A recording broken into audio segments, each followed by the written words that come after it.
Hola amigos, bienvenidos un día más al canal, bienvenidos a un nuevo vídeo. En este caso es la primera vez que voy a compartir con vosotros algo que he hecho en otra red social, en este caso en mi Instagram, en el que hace unas semanas tuvimos una charla muy interesante con una enfermera y psicóloga llamada Angélica Jordán. Os voy a dejar abajo su Instagram.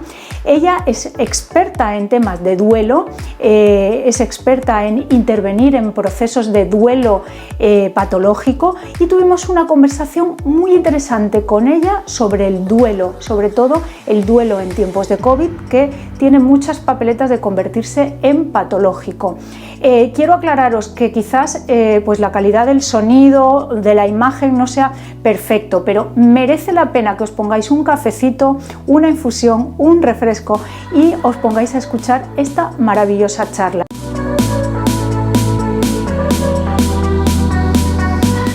Hola, Hola. ¿Qué tal? ¿Qué ¿Qué tal, tal? Angélica? Muchísimas gracias por la invitación, primero que nada, y es un Bien, honor y un placer para mí compartir este momento contigo y bueno, con los espectadores, por supuesto. muy bien, muchas gracias. Muchas gracias por la presentación. Como bien has dicho, soy psicóloga, soy enfermera y Ujú. bueno, llevo muchos años trabajando con el paciente oncológico. Ah, qué Entonces, bien. yo creo que desde los inicios de mi profesión, Ujú, el proceso de duelo y el acompañamiento en duelo, me, ujú. bueno, me ha venido acompañando, me ha venido siguiendo. Claro, Pero bueno, claro, ahora pues tenemos esto que tú dices, que lo has dicho muy bien, además no lo has podido expresar mejor, ujú, la vuelta que hemos tenido que dar ahora ujú, con todo el tema del COVID y ujú, cómo se han visto los cambios ujú. que a nivel del proceso de duelo. Y Sí, empezamos desde el vamos, Carolina. ¿Por sí, qué?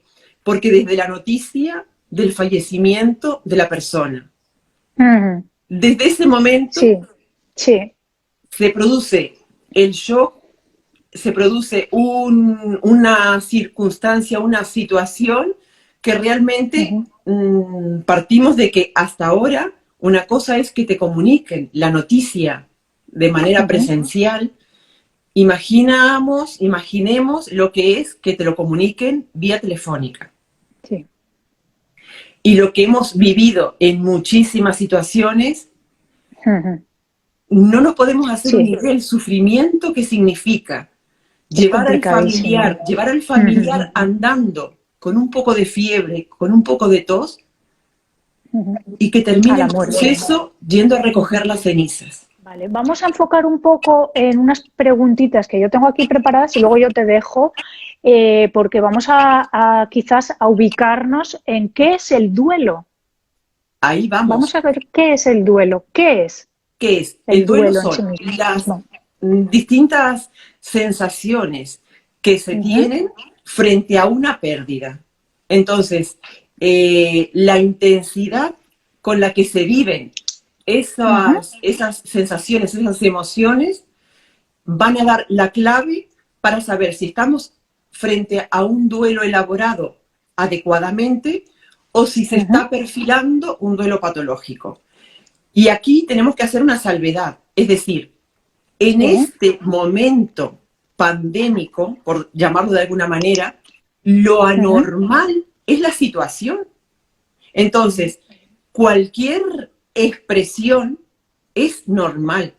En esta situación puntual, cualquier intensidad, cualquier expresión, es normal dentro de una situación anormal que se está viviendo. Es decir, lo ujú, anormal aquí es la situación. Y aquí cobra ujú, importancia la red de apoyo social que tengas. Y va a ser un elemento ujú, muy importante en la elaboración más adecuada del duelo o no. Es decir, que tú puedas desarrollar las capacidades que tienes con sostén o no.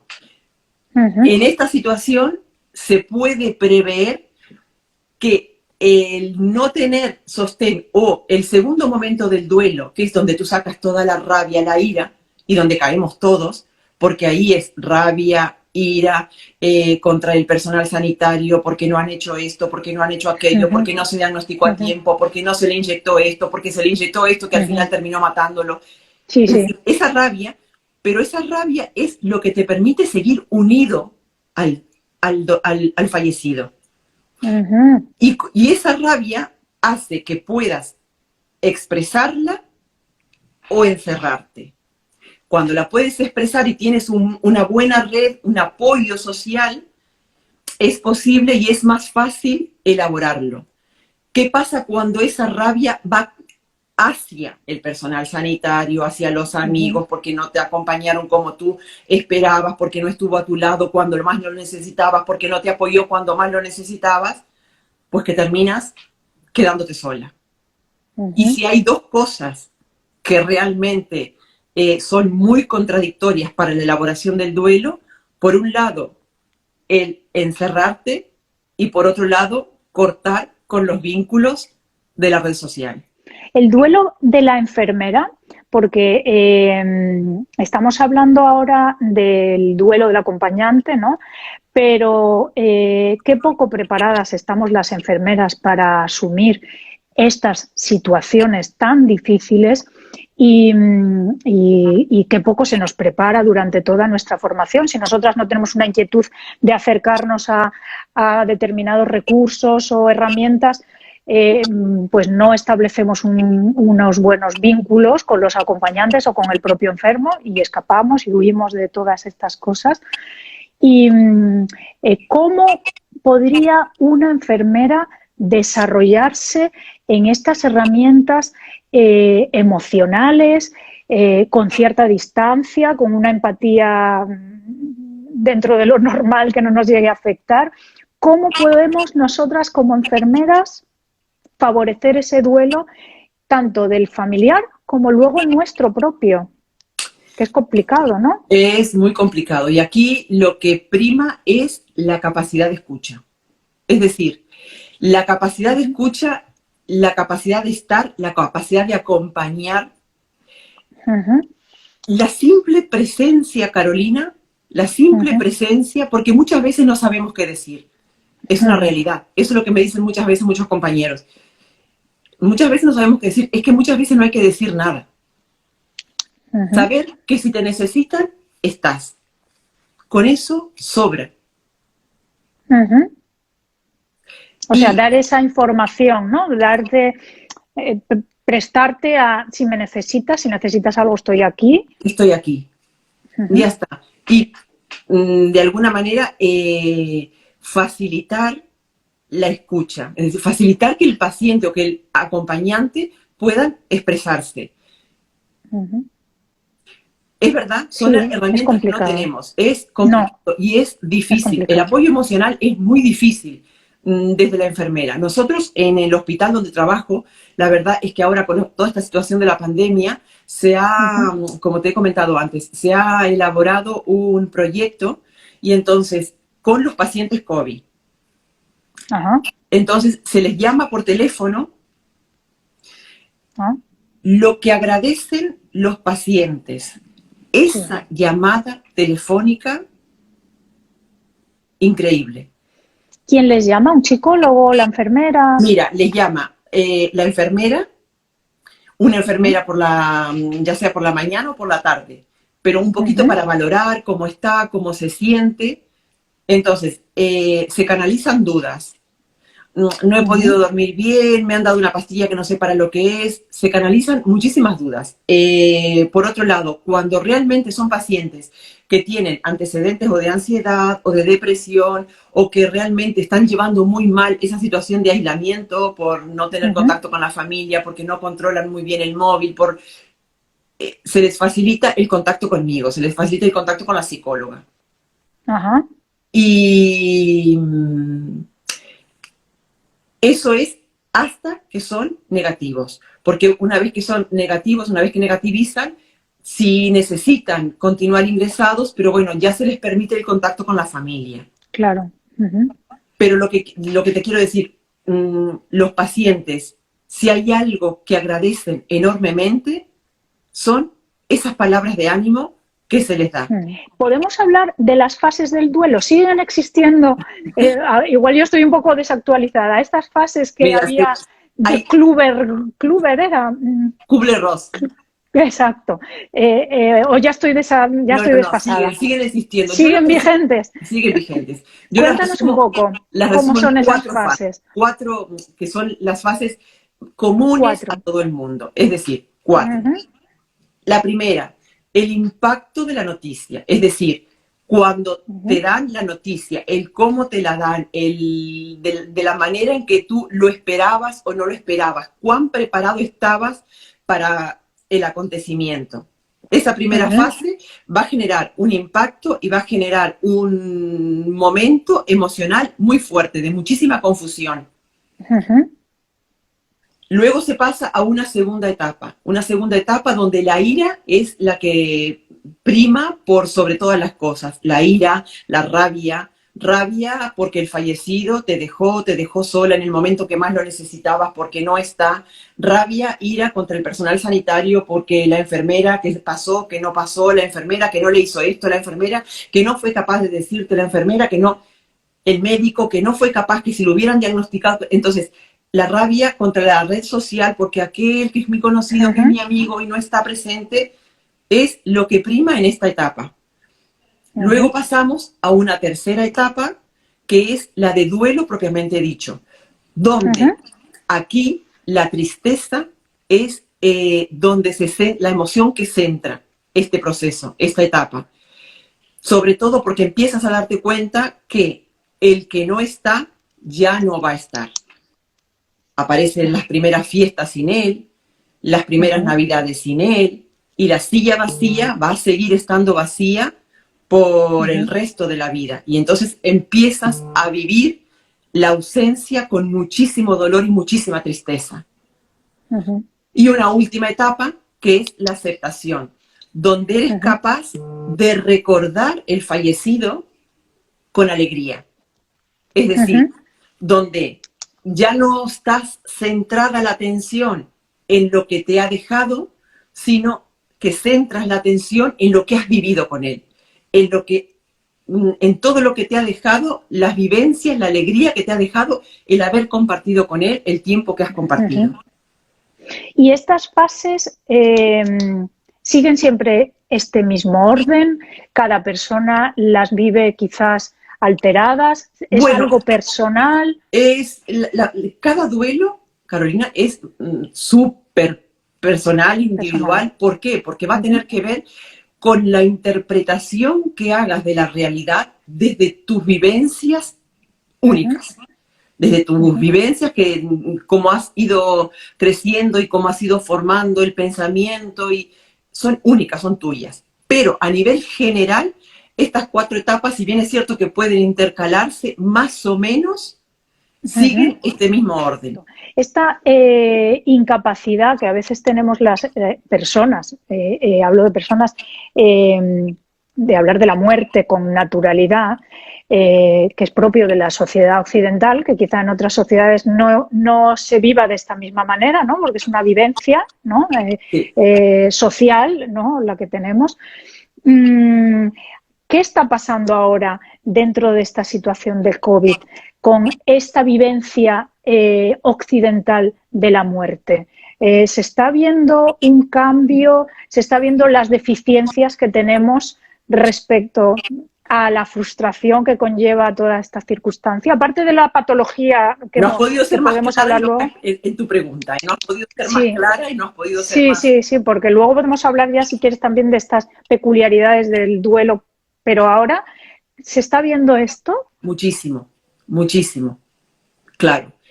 Es que somos incapaces en muchas situaciones de brindar el mínimo apoyo, pero hay algo clave que has dicho, y es que no tenemos nosotros mismas elaborado nuestra concepción de lo que es la muerte, porque no lo hablamos como algo natural, pero es que tampoco lo damos en la carrera. Es decir, este proceso final de la vida nos va a llegar a todos. Y si hay algo que nos iguala en esta vida, es que por ahí vamos a pasar todos. Y por ahí vamos a llegar de la misma manera. Tengas o no tengas... ¿Dinero o no tengas? Tengas lo que tengas o no tengas lo que no tengas. Ahí, por ahí, vamos a pasar todos. Y entonces el poder hablar y el poder elaborar la concepción que tengas sobre la muerte es lo que te va a ayudar y permitir ayudar a otros.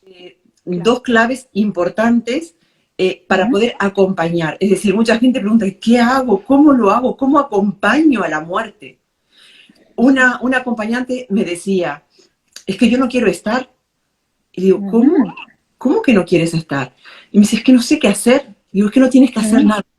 No tienes que hacer nada. Simplemente tienes que estar, darle la mano y tú piensa todo lo que le quieres decir. Piénsalo. Que él te va a entender. En el estado en el que está, él te va a entender. Y luego me vas a contar cómo te has sentido. Qué bueno. Y para nosotros es que muchas veces es eso. Cuando el paciente todavía está consciente, en muchas situaciones lo que necesita es tranquilidad. Y para tener tranquilidad muchas veces necesita hablar porque el paciente sabe que se está muriendo, lo sabe. ¿Qué pasa con el familiar?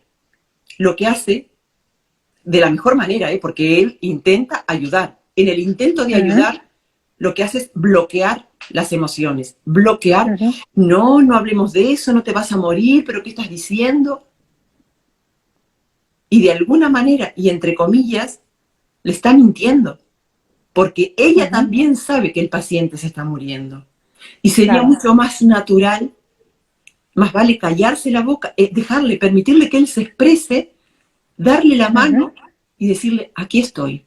Y el sufrimiento psicológico se produce por la imposibilidad de poder expresarse. La muerte es la última etapa de la vida, es una etapa más de la vida. Y hay que vivirla con naturalidad, escuchando al paciente, escuchando lo que quiere, lo que desea. ¿Qué pasa? Que muchas veces, y aquí hablo del profesional médico también, no están preparados para que llegue ese momento, para escuchar ese momento y para afrontar ese momento. Bueno, aquí el médico y la enfermera tenemos una diferente manera de afrontar estas circunstancias, ¿no? Yo, como enfermera, soy completamente consciente de que mi trabajo es cuidar y también cuidar en la muerte, pero el médico, yo creo que para el médico la muerte es un fracaso. Digamos, es un fracaso. Es un fracaso.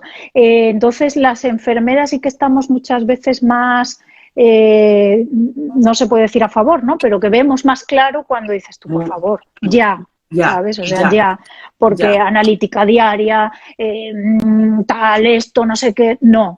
O sea, es como, no. Yo creo que todo eso ellos, es de la muerte digna. ¿Y qué es una muerte digna?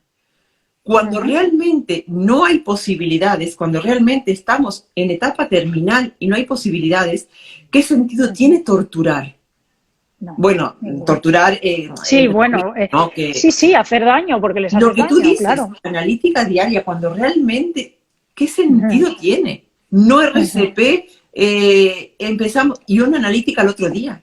Es que se necesitan herramientas para poder manejar eso. De tal manera que luego tampoco termines afectada tú, porque con esta situación de COVID, dime tú en qué hospital no se ve de alguna manera aflorar la ansiedad por algún lado. Es decir, con toda esta situación que estamos viviendo, la ansiedad es muy cabrona y por algún lado es muy cabrona y por algún lado va a salir. Y más cuando hay antecedentes. Cuando hay antecedentes, aquí se ve. Es decir, yo lo veo también a todos los niveles. Cuando hablamos de un shock postraumático, hablamos cuando una situación ha generado tal impacto, tal intensidad que nos condiciona en algún área de la vida cotidiana. Es decir, se marca un antes y un después. Vale. ¿Qué pasa si no lo canalizamos adecuadamente? Pues que llega un momento en que cada vez nos va inhabilitando más esferas a nivel de la vida cotidiana y nos va incapacitando.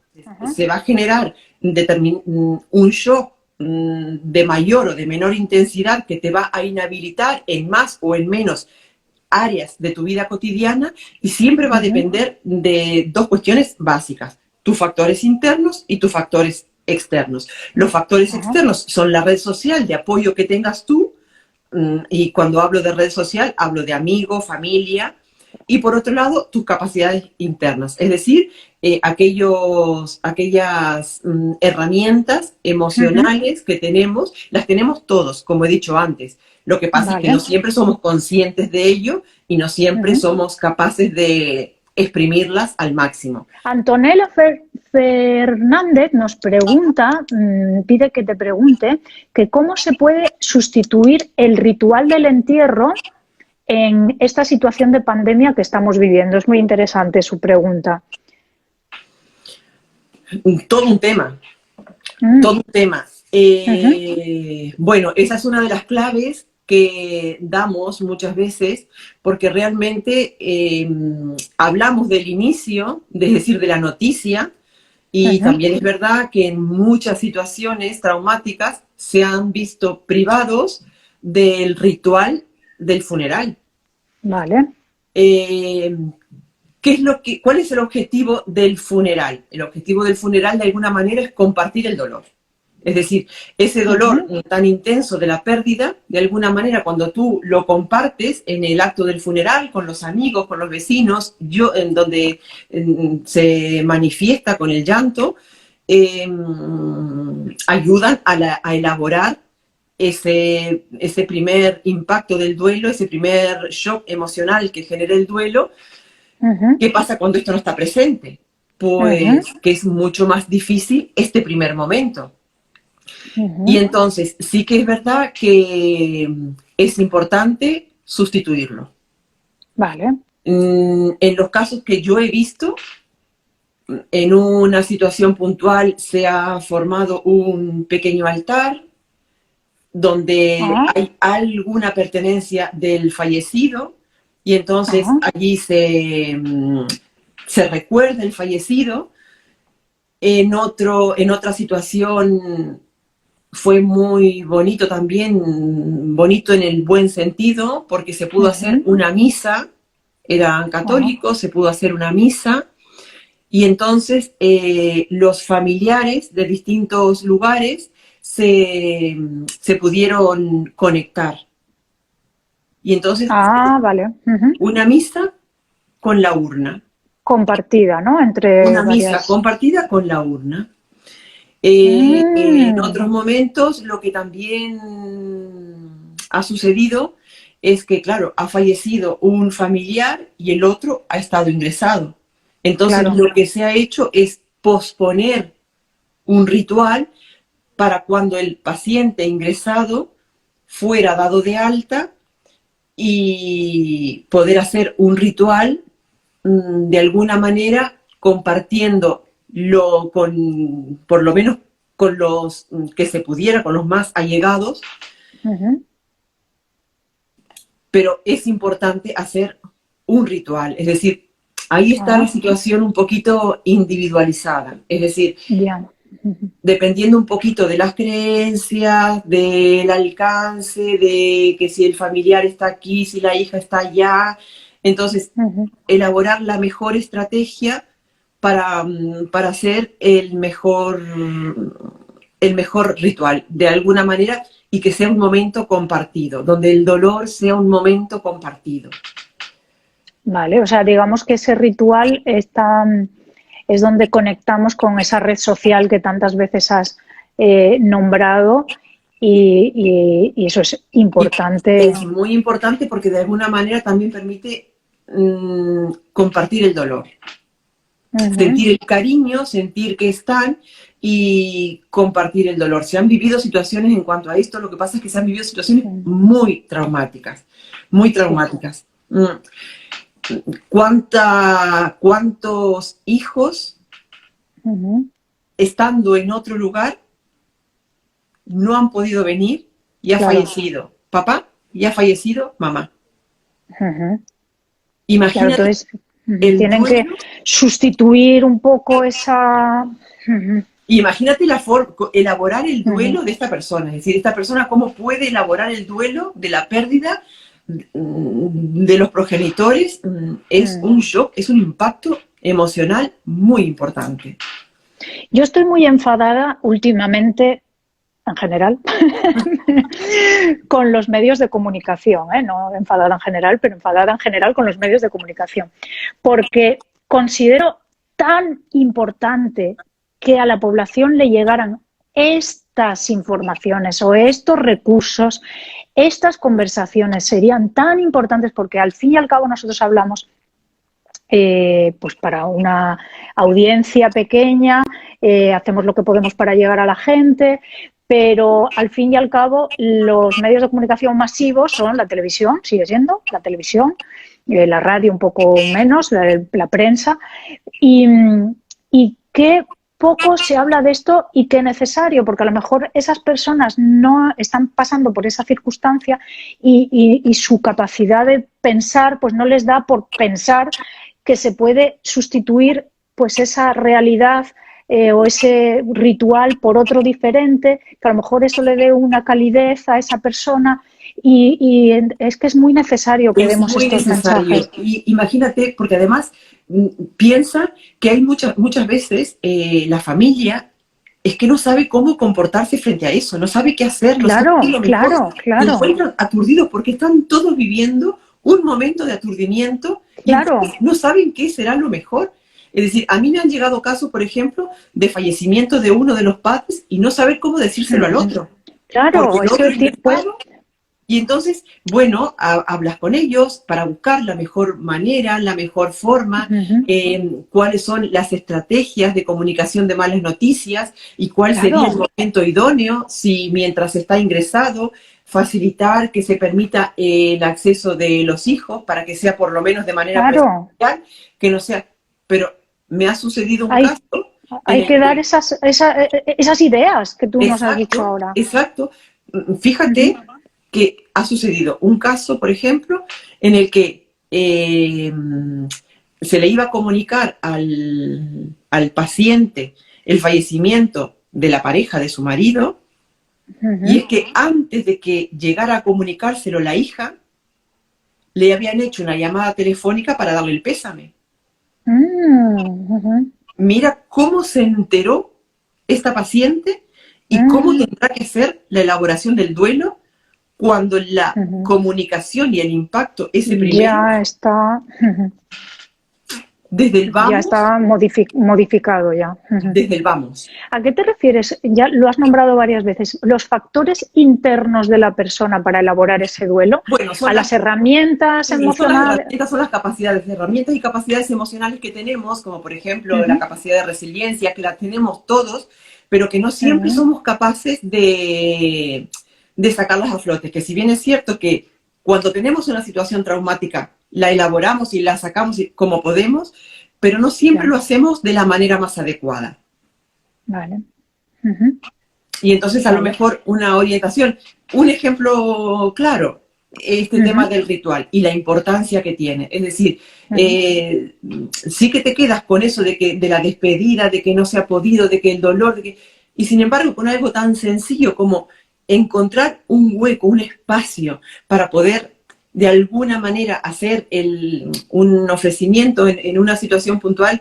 Lo que hemos hecho ha sido una carta elaborada con el familiar, donde le decía todo lo que hubiera querido decirle, y eso ayuda de alguna manera a elaborar, a ir cerrando heriditas, cicatrices, para que se pueda seguir viviendo, que de alguna manera la elaboración del duelo, el objetivo final es seguir viviendo, aceptando la ausencia. Distintas sensaciones, el duelo son las distintas sensaciones ante una pérdida. Distintas sensaciones ante una pérdida. Con lo cual, siempre hablamos del duelo ante la muerte, pero hay muchos duelos, ¿verdad?, que hacemos a lo largo de nuestra vida. Sí, sí. ¿Verdad? Y eso quizás la gente no ha reparado mucho en ello, ¿no? El duelo ante una ruptura sentimental, el duelo ante la pérdida de una mascota, que hay gente que sufre horrores, el duelo quizás, pues cuando, quizás estoy diciendo una chorrada, ¿no? Pero cuando pasamos de una etapa a otra, ¿no? Que tenemos que despedirnos de una vida diferente estos son duelos, ¿verdad? Y desarrollamos esos duelos a lo largo de la vida. Y esas son las capas Uh-huh. que van elaborando o la madeja que va haciendo el ovillo, y de la forma en que vamos elaborando cada una de esas situaciones traumáticas que nos va poniendo la vida, va a depender cuando tengamos que hacer la elaboración de un duelo mayor. Vale. Cuando perdemos a un ser querido, que es, digamos, de alguna manera, porque estas otras pérdidas sí que es verdad que son muy importantes y en su momento lo más importante. Claro. Pero perder a un ser querido, de alguna manera, es una pérdida con mayúscula. Es decir... Claro, es irreparable, claro. Es irreparable, exactamente. Aceptar no ver nunca más una persona que quieres. Claro. Por supuesto que la pérdida de una mascota es muy importante y en algún momento de la vida lo más importante. Porque cuando te sucede, en ese momento es lo más importante. Y ese duelo hay que elaborarlo con las estrategias que tengas, con las herramientas que tengas y con, como siempre te digo, en esas situaciones también te va a ayudar muchísimo la red de apoyo que tengas. Claro. Y cuando por lo tanto... Y cuando veas que con todo esto no puedes o te parece que hay algo que no termina de cerrarse o que hay algo que te está afectando y que no estás pudiendo tú sola, bueno, escúchate, porque en ese momento es importante pedir ayuda. ¡Qué bueno! Pues sí, me gusta mucho esto que me dices, con lo cual no debemos resistirnos a las frustraciones nunca, ¿verdad? Hay que transitar por ellas porque nos prepara para... Muchísimo, claro que sí, claro que sí. Y aprender desde mucho antes que tengas que vivir una situación grande, aprender a elaborarlo de la mejor manera es mucho mejor. Y una cosa es importante que a mí me ayuda mucho, es mejor apagar una cerilla antes que apagar un incendio. Claro. Entonces, aprender a elaborar esos pequeños duelos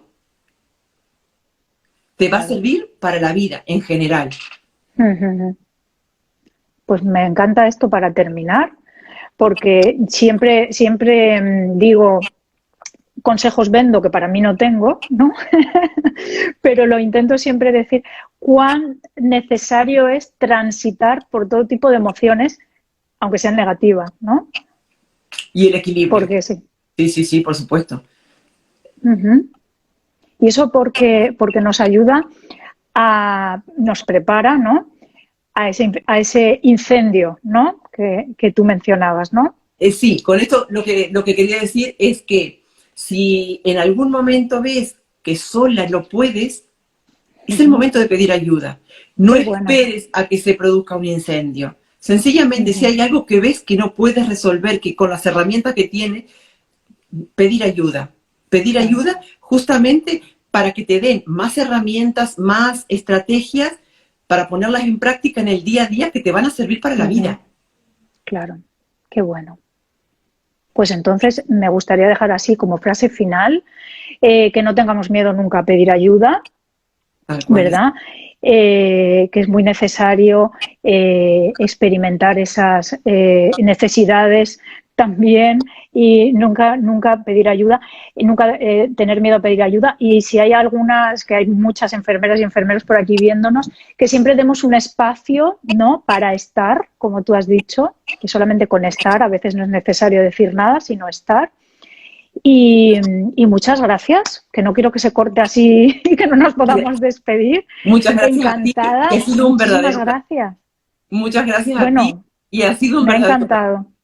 Me ha encantado todo lo que nos has contado, así que muchas gracias. Va a quedar durante 24 horas en mis historias este directo para que lo vea la gente y ya seguimos hablando nosotras por nuestra red para hacer alguna cosita más juntas. Muchas gracias por todo. A ti siempre y a los espectadores. Bueno, perfecto. ¿Quieres añadir algo, que nos quedan 2 minutos? No, simplemente que, bueno, que si hay algo que nos ha dejado y que estamos aprendiendo con esta situación mundial que estamos viviendo, es que lo que tenemos es el presente. Vale. Aprender a disfrutar y a vivir el presente, porque el ayer ya pasó y el mañana es incierto. Vale, pues perfecto. No se puede añadir nada más. Pues un beso muy grande. Un beso. Un Y beso gracias. a ti y a todos los que habéis estado aquí con nosotras. Sí, Gracias. muchas Chao, gracias. chao, chao.